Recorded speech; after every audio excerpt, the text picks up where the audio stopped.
Trying to choose between a Volkswagen Tiguan and a Kia Sportage is a little bit like trying to decide whether you want mozzarella or a gooey ball of burrata on your salad. They both do roughly the same thing, but in slightly different ways. And in this video, we're going to be comparing the burrata, that's the Volkswagen Tiguan, against the slightly more affordable mozzarella of the Kia Sportage to see which family SUV you should buy second-hand for about £28,000 and find out which one makes you feel the most bloated.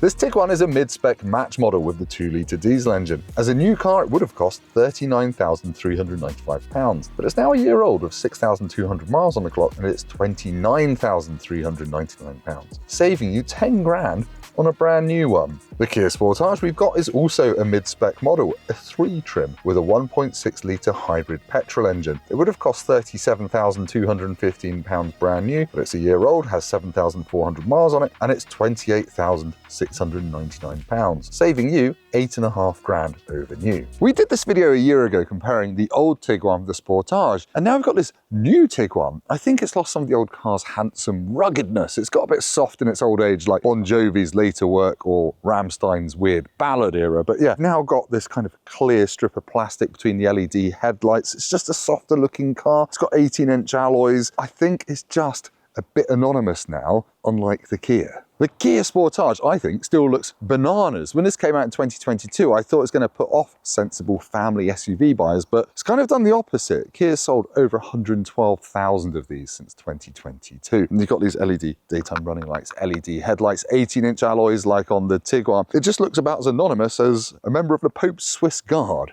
in a branch of Wix. The Tiguan is 4.5 meters long, which makes it a real sweet size for getting into parking spaces while still carrying all your stuff. It weighs 1.7 tons and it's got tinted rear windows on this match model. The Kia Sportage is also 4.5 meters long and still somehow weighs 1.7 tons despite having a hybrid battery to carry around in this one. Also got tinted rear windows, and like the Tiguan, it also has a reversing camera on this 3 trim. Inside this 3 version of the Sportage, you've got this mix of artificial leather and cloth on the seats. You've got shiny piano black plastic here, which does scratch and mark quite easily, but it is very well equipped in here for a mid-spec car. I've got heated seats and a heated steering wheel. I've got CarPlay and Android Auto, but I have to plug in to use them. The facelift Sportage is going to fix that. I've got USB-A and a USB-C. No wireless charger though, that only comes higher up the trim levels. Big digital dashboard. It's nice. It's starting to feel a little bit dated though. All these vents and everything, and the facelift, that's all changed and looks a bit more modern. Let's see how it compares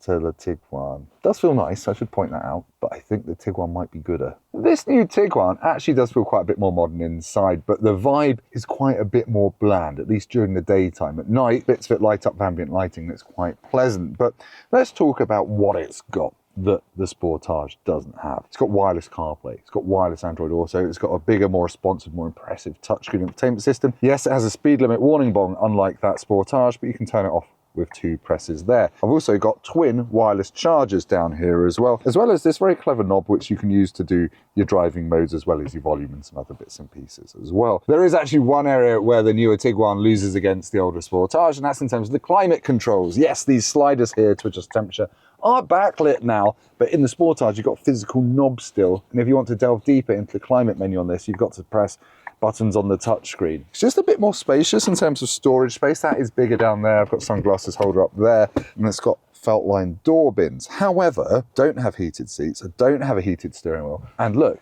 I've got to manually adjust the seat. That is all electric in the Kia. So I'm actually going to give the technology points to the Kia, despite the fact it hasn't got wireless CarPlay, which does rankle a little bit. Oh, this has also got 2 more speakers in its basic sound system. 8 speakers versus 6.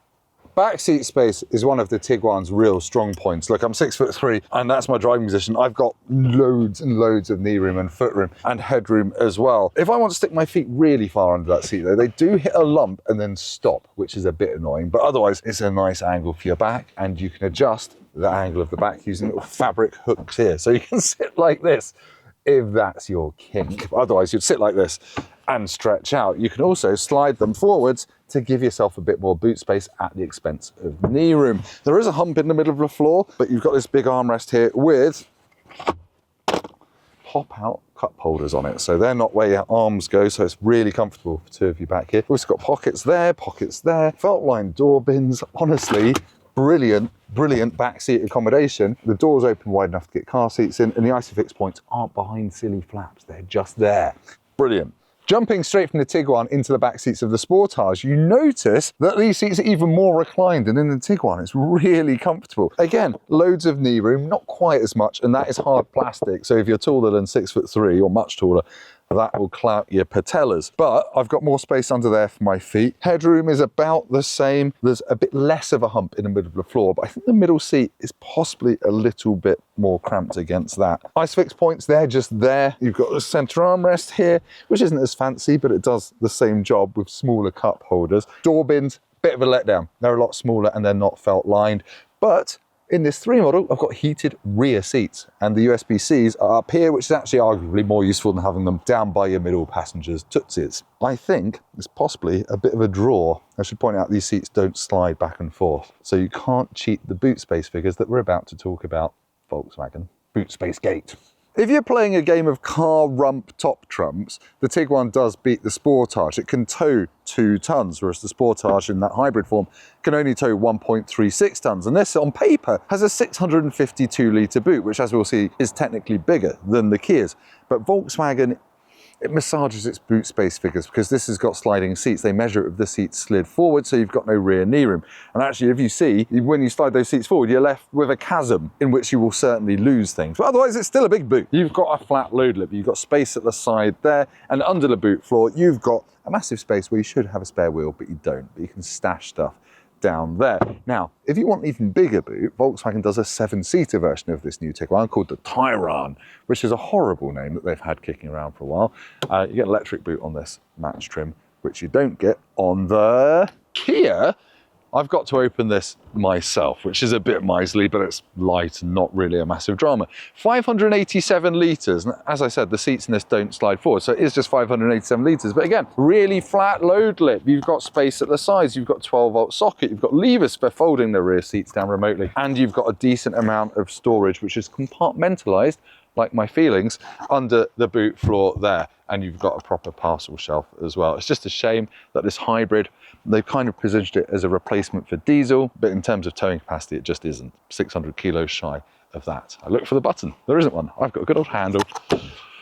Should we go and drive them, see how they compare? I think we should. Okie dokie, let's go for driving the Kia Sportage first. This, as I've said, is the self-charging hybrid model. It uses a 1.6 petrol engine and electric motor for a combined output of 227 horsepower, which is more than most family SUVs need, frankly. But what it really means is it can crawl around on electric power alone, and it's quite serene when you're doing that.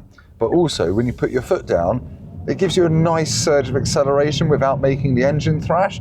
If you get the regular Sportage, which just has the 1.6 petrol engine, that can be a bit thrashy and a bit inefficient and not that quick. So this hybrid is a really nice sweet spot. There's also a plug-in hybrid version as well, which is more expensive and heavier, but can obviously go further on electric power alone. But to drive, this hybrid version is just smooth, it's pretty refined. I would say it perhaps doesn't ride quite as smoothly as the Tiguan does, and there's perhaps a tad more wind and road noise in the cabin, but we're talking not much difference here. Now, like the Tiguan, this isn't a sports car to drive. That means it rolls a bit in the corners, it's set up quite softly, which is perfect for if you're an actual family person not trying to set lap times. I'm just really impressed with how smooth the hybrid system is, and this car, over its entire lifetime, has averaged 44 miles per gallon. That's pretty impressive for a petrol-powered car. But anyway, to actually live with is easy. The door mirror is nice and big. The view out the back is pretty rubbish out the corners, but I'll probably say that about the Tiguan as well. I don't know, it's just comfortable and zero faff, and I like that about a car when you're going to be driving along with your kids trying to throw crisps at your head and kicking the back of your seats. The last thing you need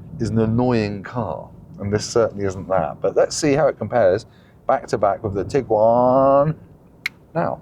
Hopping into the Tiguan, the first thing you need to know is there's no gear selector down here. It's up here. You twist it into D and then off you go. Now, I've got a 2-litre diesel with 150 horsepower. If we're talking performance, the Kia is 2 seconds faster to 60. That's 7.7. This is about 9.5-ish. But, as I always say, who's drag racing their family SUVs. Actually, real world performance in this is absolutely fine, and it's very easy to get 50 miles per gallon out of it. Now, on a slightly bumpy British road, I think this rides ever so slightly better than the Kia Sportage. It's a little bit more refined and comfortable, but I'm really talking tiny little increments here. They mostly feel the same. There's perhaps a bit less body roll in this than in the Kia as well, but you wouldn't notice unless you back-to-back them like this. They're both really competent, pretty efficient family cars. Yes, one is a hybrid, one is a diesel. So if you don't like the idea of having to put AdBlue in every couple of thousand miles, obviously the Kia is going to be the better choice. Otherwise,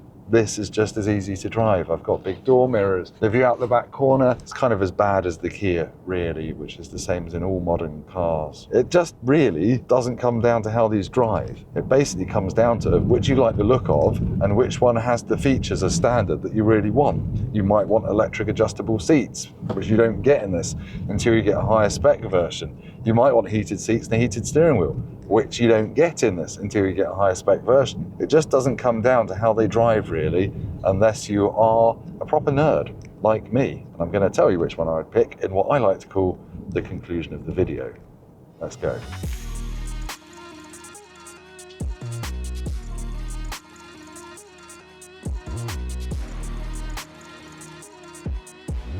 So which family SUV am I going to choose for under 30 grand used? So it's a bit like choosing between my children, frankly.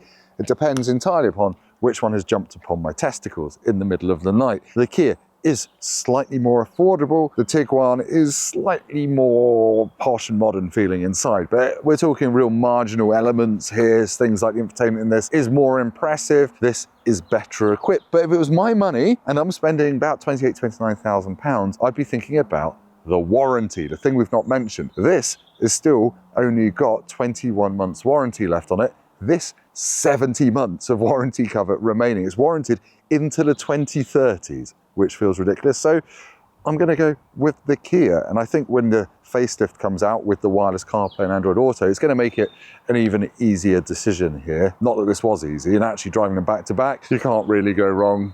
Am I going to say it? I'm going to say it. Just buy the one you like the look of. Anyway, thank you for watching this. If you've liked it, please subscribe to the Motorpoint YouTube channel. Go down to the comments and tell us which one you would pick and why I was wrong, or why you would pick something entirely different. And yes, we didn't actually want two white cars. They're both covered in dead flies now, and horse manure underneath this one. So we're going to get them washed. Thank you. That's my afternoon plans after I've had lunch. Definitely not going to McDonald's for garlic bread dippers.